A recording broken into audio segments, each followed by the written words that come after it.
Добрый день, дорогие мои. У меня в руках оказался список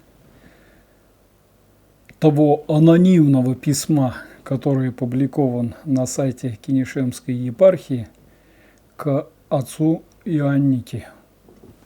Оно открытое письмо, но на сайте список тех членов Совета епархии, которые его подписали, посмущались выставить. И я думаю, что посмущались не только потому, что это действительно позорный список для них и для их будущих поколений на всю оставшуюся жизнь, но и сами фигуранты этого списка очень интересные люди, и те, кто их знает, и те, кто близко с ними сталкивался во время служения и во всей истории их служения, очень бы многое могли сразу рассказать, и главное, могли бы сказать, и эти подписались против святаго старца. Вот. Я тоже знаю многих из этого списка. Естественно, он возглавляет сам епископ Иван Кинешемский и Палевский, Илларион. И я лично с ним не знаком, но мне такое прислали воззвание про него с такими этими.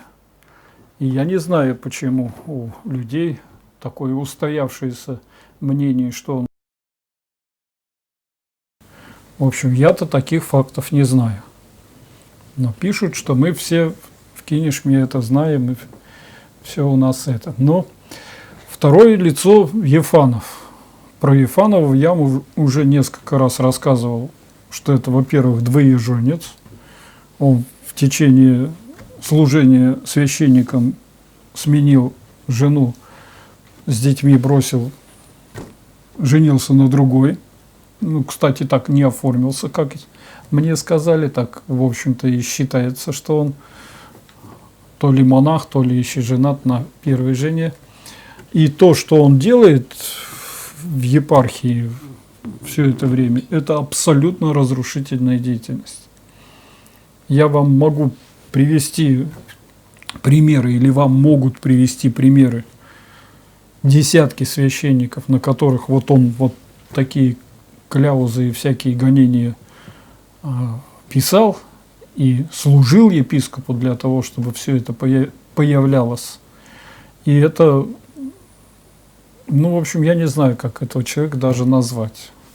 Даже по-мирскому назвать его можно самым грубым словом, а когда он еще и духовным лицом прикидывается, это вообще за гранью каких-то вообще норм морали, да и права иногда, да и права. Потому что вот опубликованное его отделом такое письмо носит, например, признаки преступления, так как из личного дела материалы опубликованы, и это статья 137 Уголовного кодекса. Ну ладно, мы этих оставим, мы их уже знаем. У меня есть еще два подписанта, которых я знаю не с самой лучшей стороны. И тогда мне становится понятно, почему в тексте анонимном, например, звучит, что все в могилу не возьмешь, тебе же уже 78 лет. Такая намек, что ты что живешь-то? Что это ты никак не уйдешь и не оставишь нам все это? Мы уже устали ждать. И один из подписантов уже прославился однажды в таком деле. Это протоиерей Павел Сажин.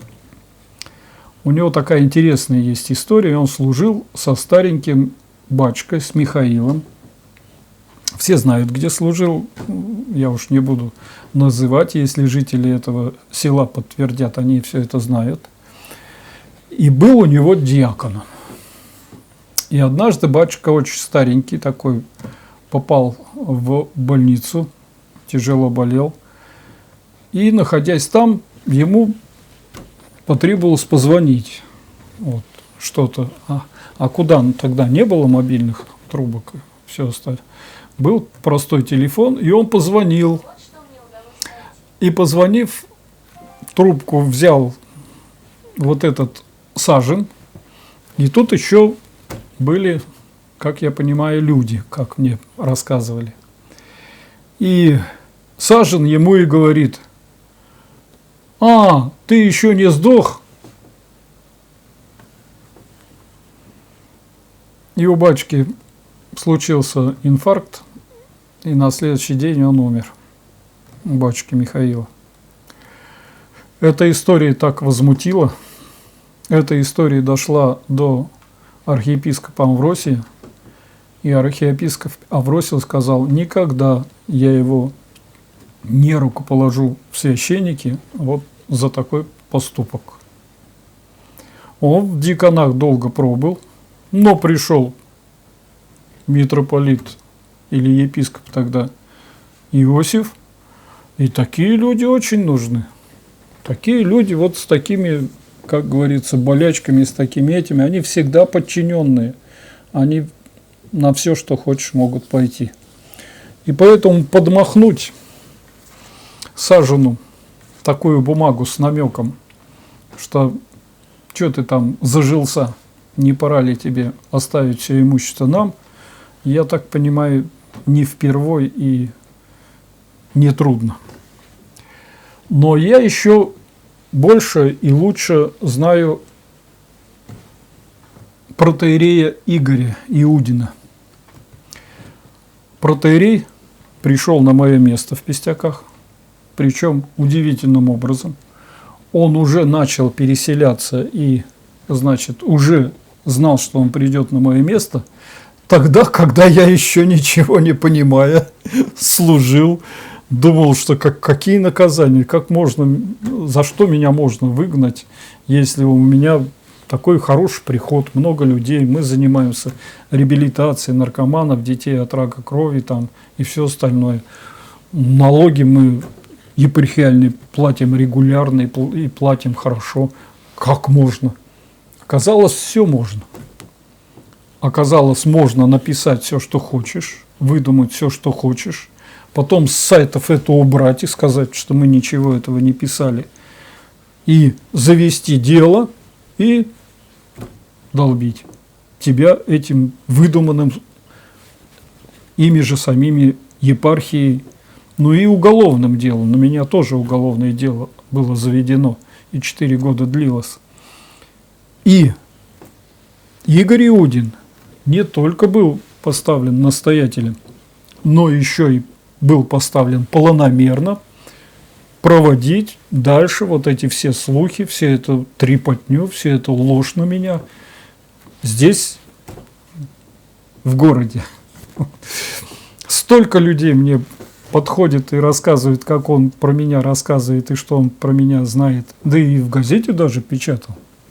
Я однажды с ним, что: отец Игорь, ну а где у тебя документы на снятие с меня сана там или еще что-то? Ну ты хоть как-то объясни. Епархия сказала. И все. И все. И вот это жу-жу-жу, шу-шу-шу. Я тут в некотором недоумении, как это все в городе происходит. Но давайте я вам поподробнее, потому что вот он подписался под тем, что у отца много имущества, и у отца якобы как бы службы, получаются, неправильные. Вот. Ну, как-то так, вот там в этом письме всякая грязь такая вот навалена и все остальное. Давайте посмотрим, а как сам протоиерей Игорь Иудин, кстати, он того же возраста, что и отец Ионанитий, как он въехал сюда и как он проживает здесь, в отличие от отца Ионанития. Въехал он в 10 году, по причине, что из Нижнего Новгородской епархии его гнали по подозрению о том, что они на строительстве, как его забыл, как учебный центр, или, ну, в общем, они строили под церковь учебный центр, вот, и якобы несколько миллионов там не хватило. То есть смета была составлена, все это, но те, кто проверил, оказалось, не хватило. И вот там у них завелся спор, все остальное, но, в общем, ему надо было куда-то деваться. И он нашел, куда деваться. Он приехал сюда, в Ивановскую епархию, и ему вот эти Македонов, епископ и помощники дали место. Уже с какими условиями, я понимаю. Въехали они как бы нищенькие, что они жили в каком-то там поселочке, где-то там Сергиево, по-моему, или Сергеево, что там, в общем-то, было не так хорошо жить, и, в общем-то, они такие бедненькие и нищенькие. Когда священник приезжает, у него, можно так сказать, 3 проблемы. Тем более приезжает с большой семьей. А он приехал сюда с большой семьей. И зять, и дочь, и внуки, и все остальное. Большая семья. Проблемы 3. Где жить, чем зарабатывать и как служить. Ну, содержание храма, я считаю, входит в состав «как служить». Так вот, где жить семья нашла. Семья выстроила себе, отделала себе сторожку около храма. Ну, ладно, ее нужно было отделать, это, в общем-то, сторожка общественная должна быть. Но она отделана, и там проживают. Семья купила самому Игорю Иудину большой хороший дом. Конечно, отделал его, отремонтировал, все остальное. И семья отгрохала, по понятиям, значит, пистяковцев, себе маленький дворец. У нас 2 таких дворца, можно так сказать, в Пистяках. И тот, так как у него огромная территория и больше хозяйственных и так далее, кто называет русская сказка, кто Берендеевка, а кто почему-то называет дом Кощея. За 10 лет, я до этого 18 лет отслужил, жил в маленьком щитовом домике около храма, который купили как списанный у конторы, и ничего больше не имел. Потому что все средства направлялись на храм. Храм. Ладно, это будет в последнюю очередь храм. Чем зарабатывает семья? Она зарабатывает тем же, чем и в Нижнем Новгороде. Ремонтами, и еще очень талантливый зять, он еще ведет художественную студию. И эта художественная студия тоже зарабатывает. Этой художественной студии сначала дали место бесплатное в государственном учреждении, но он все время собирал деньги с родителей на костюмы, на то, на другое, в общем. И государственное учреждение ему сказало: мы не можем так жить. Мы тебе бесплатно предоставляем место, а ты забираешь себе в карман какие-то деньги, и у нас так не положено. В общем, пришлось прощаться с этими государственными учреждениями со скандалом, что какие они нехорошие. И под этот скандал выцарапали у государства бесплатно вот такое здание бывшего детского садика. Здание приобщили якобы к общине. Я не знаю, насколько оно официально оформлено на общину. Мне кажется, оно оформлено на зятя.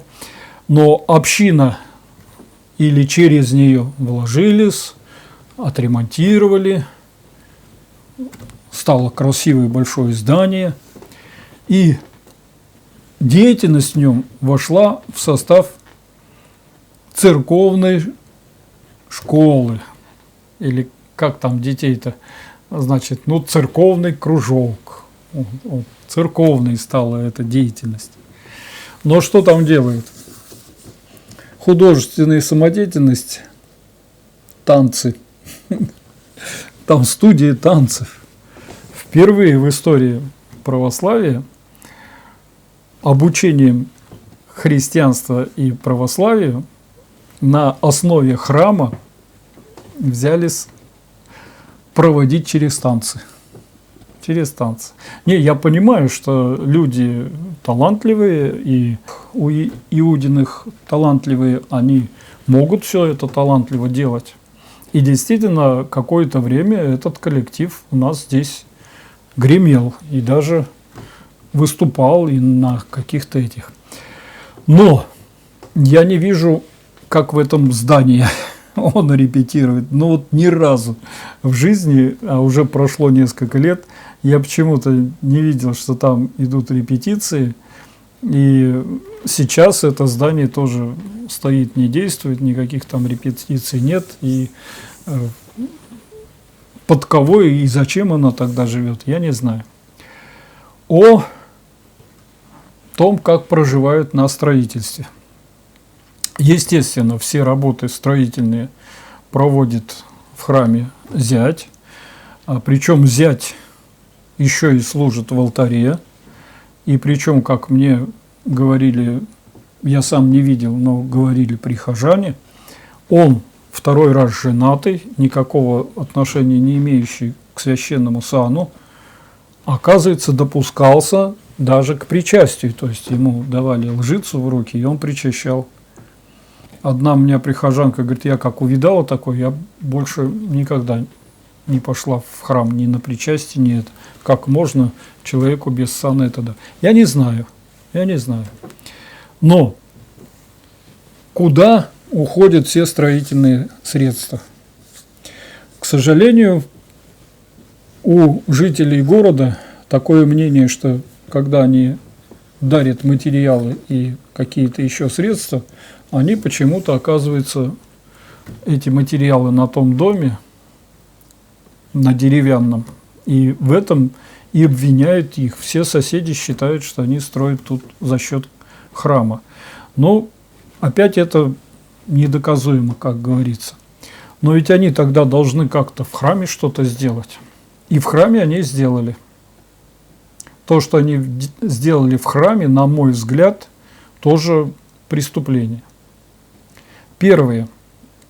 Они в храме в большом, который отапливается, который это, сняли старую известковую штукатурку и оштукатурили обычной, как я понимаю, цементной штукатуркой.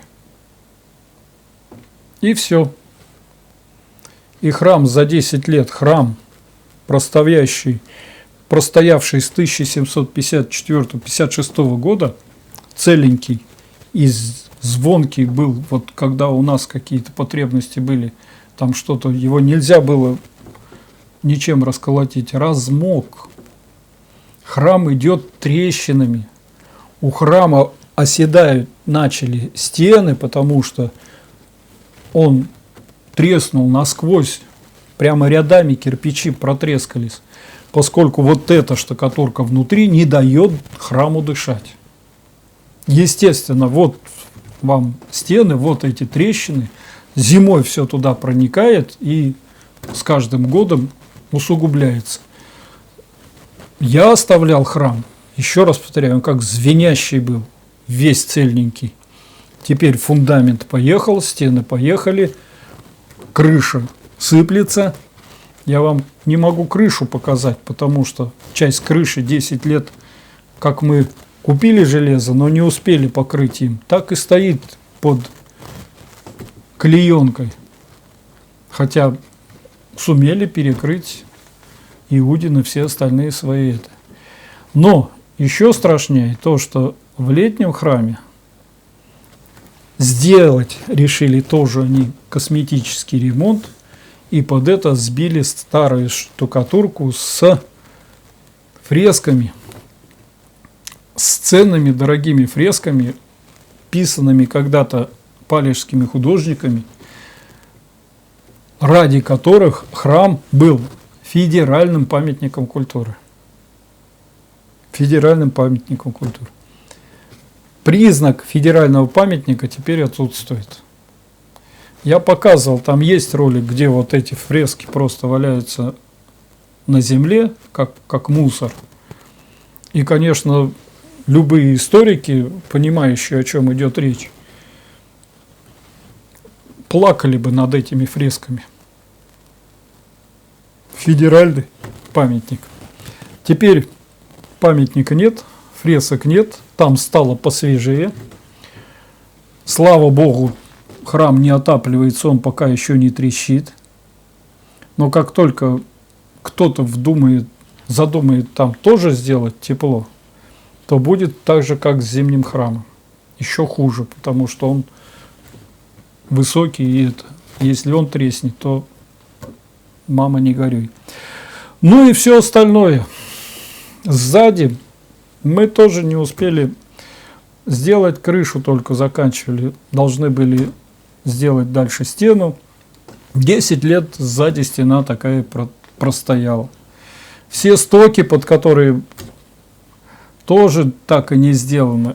Отливы так и не сделаны у храма. То есть все успев сделать себе, иудины ничего не сделали для храма.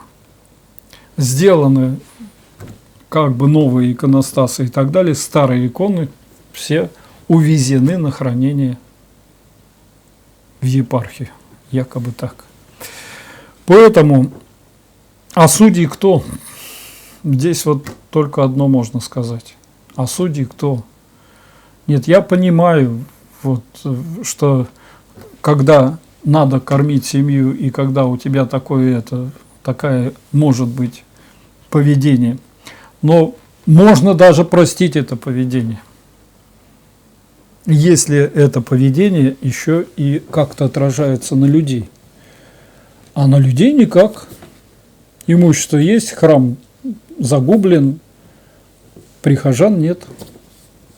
Прихожан пришлось уж в этот год вообще придумать, что тут некий старец служит, и у него какие-то особые службы, возить из Нижегородской губернии. Я тоже об этом ролик сделал. Вот стоит автобус. И чем это кончилось, как я в ролике и говорил? Тем, что все клирики храма заболели, в больном виде провели службы на Казанскую, заболело много народу в Пестяках, и еле-еле, как у одного из алтарщиков умер отец. У Евгении там есть такой. Это вот результаты. То есть средств на то, чтобы разжились хорошенечко, было потрачено много, результатов нуль. Ни прихожан, но зато подпись под обвинением отца Иноникия, у которого за эти же 10 лет побывало 1 миллион человек, у которого за эти же 10 лет, ну и храм у него отремонтирован, там внутри говорят, а что там, зачем там ремонтировать, там старые фрески, зачем там все сдирать и все это, там старый иконостас, который еще от новомученика Иоанна Доброхотова и живет, и старые эти, а снаружи-то он блестит, он же красавец этот храм стал, а здесь все наоборот, но зато подпись есть. Они перед ними покайся перед ними. У нас, к сожалению, сейчас все ходит слух, что отец Игорь Иудин умер уже 2 раза, мне сказали. Не дай Бог ему умереть. Я желаю искренне ему здоровья, потому что если он без покаяния умрет, еще и вот после этого письма, если он не успеет извиниться передо мной, обливая столько лет грязью перед отцом Ионикием теперь, и перед всеми теми жителями, которые оказались без храма по его вине или зараженные по его вине, то это будет беда для всей семьи. Вот это позор для всей семьи. И оправдаться им, почему они тут столько всего нахапывали, при этом обижают отца Ионикия, не сможет эта семья. Вот так, дорогие мои. Простите, может быть, некоторые резкости, и приходится выступать вот в этой роли обличителя или обвинителя. А я могу и про игумена Антония Мазурина кое-что сказать, да и про других уже кое-что знаю. Но это же гадко нам вот на этом уровне. Отвечать вот им приходится вот этими же средствами. Только их средство клевета, а наше средство обличения. И дай Господи, чтобы эти средства дошли до тех ушей, которым нужно понять, на чьей они стороне и кого они защищают. Поэтому стоим, молимся, ждем правильных решений от властей, как церковных, так и светских. И всего вам доброго. Аминь.